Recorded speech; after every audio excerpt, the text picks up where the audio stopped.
when you are looking at Burkina Faso, it's no longer a Sahelian project. It is now an African project because Africans have had enough.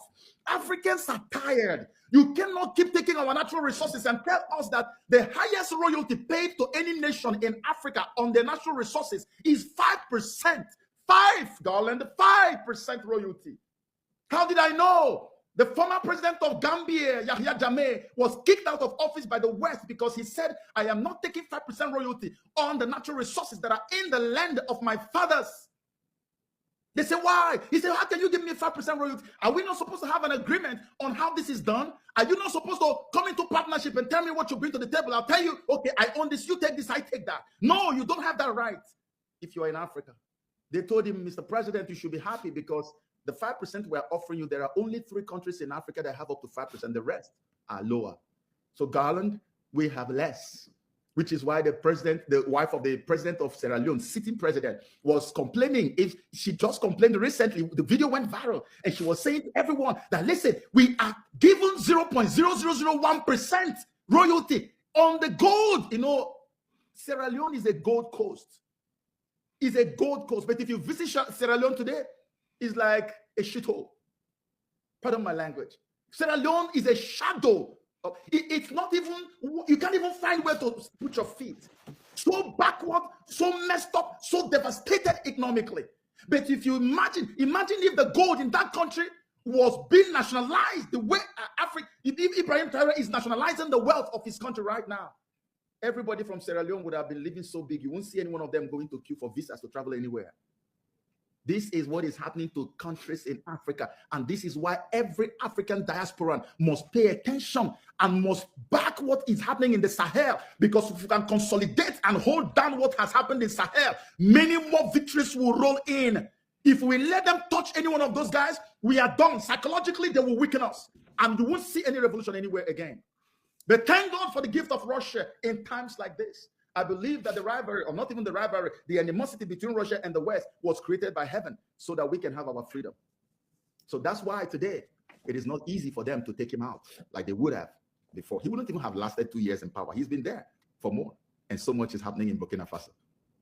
You know, I knew when I heard him first say, I didn't know much about him. And then the first thing I read, I was reading, and he said, you know, he was in Russia, and they had it was like an Africa summit, and various African leaders were saying things. And when what he said was, what they were asking for help and things like that. And what he said was, why are we going around the world begging when we're so rich?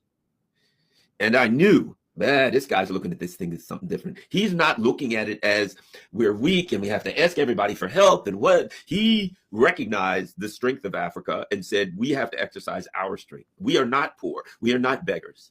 And the vision of him, he's a big, strong guy. You know, you look at him, he's a big, strong guy. And he wears his military uniform, you know, the uniform of armed struggle.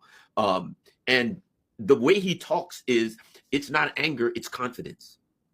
It's strength. And as soon as you hear him, you say, yeah, that guy, he means business. And he's not weak. He's not begging. He's not asking. He's saying, we have a right to this and we will have it. Yes. Because, you know, Garland, passion is infectious. When you see passion, no one explains it to you. You can feel it. It's very infectious, very relatable. When you see Ibrahim Traore, the reason we call him an archetype is because he is an embodiment of all the cries and the weeping and the pains of Africa. He's not the only one in the Sahel. Remember, the revolution began in Mali, and we have to give it up for that brother in Mali who held it together until Burkina Faso then happened. And then you had Niger Republic. It was the motivation of Mali. It was Mali that motivated this Burkina Faso, that inspired Burkina Faso to happen. And Burkina Faso inspired Niger Republic to happen. And the three of them are now inspiring many other revolutionaries and revolutions that are breeding right now, that are sitting in different parts of Africa.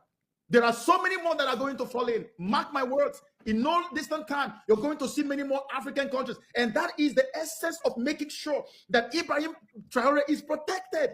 Ibrahim Traore only just happens to be the one that has been singled out as the poster child for what God is about to do on the continent of Africa. He's not the only one, but he has been singled as a sign. When I made a particular video I put out some time ago, I said Ibrahim Traore is the sign from God. A single human being that became a sign of an entire revolutionary process. That's who he has become. So when you hear him speak, you will feel it. You will see it coming. You can feel the fire in his bones. And he's very calm and calculated. He knows exactly that our time has come. They said you cannot defeat an idea whose time has come. How can you defeat it? This idea has been there. It's been there for so many years. Many of our forefathers died hoping and believing that this day will come. But eventually, it pleased God that it will happen in our own lifetime. And it is happening right now. And there's nothing anybody can do about it. That is why, Garland, can you believe it? You think it's fake news? More than 18 to 20 assassination attempts on Ibrahim Traore, all of them failed. And I can bet you today, he is not the only one they're trying to take out. You can imagine how many assassination attempts Assimi Goïta of Mali has also endured. You can imagine how many that Chiani of Niger Republic has also endured. But now they are targeting Ibrahim Traore because Burkina Faso is now the place, like the headquarters of the AES nations, the Sahel states that have broken with the colonial powers. So Burkina Faso is the security headquarters for them. That's where almost everything is coordinated from. So they want to target and destroy this one that has come out as the symbol of the revolution, so that the moment they do it, every other person will be psychologically incapacitated. And the rest of Africa will crawl back into their cocoons, crawl back into their shells and say, well, I said it before, we are never going to be free. We are not meant to be free. A lot of Africans already believe that we are not meant to be free from the colonial powers. That's why you have puppets all over the place. Puppets giving their whole life to serve the colonial powers in the 21st century.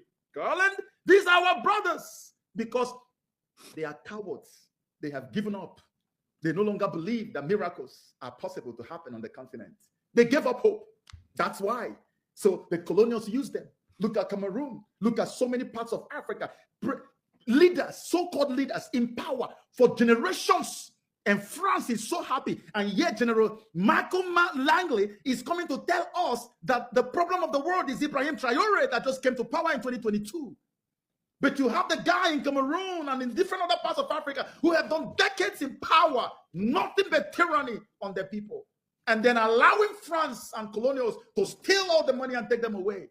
That's all they've done. Nobody cares about the people who are dying and languishing in poverty. But the one man who has come out with his brothers in the Sahel region to say, enough is enough. Africa belongs to Africans. We don't want to exist alone as Africans. We want to do business. We want to be partners with every other person, but it has to be a win-win. You cannot make it a win-lose in favor of the colonials on something that belongs to me. No, enough is enough. Now, what, you hear the people, the day-to-day people, your friends, your relatives. What are the people of Africa, the everyday people in the streets saying? Are you hearing something different from them? Are the whisperings, the discussions of everyday people who are struggling to survive, is that changing because of this new phenomenon? Garland, do you know what is happening in Africa?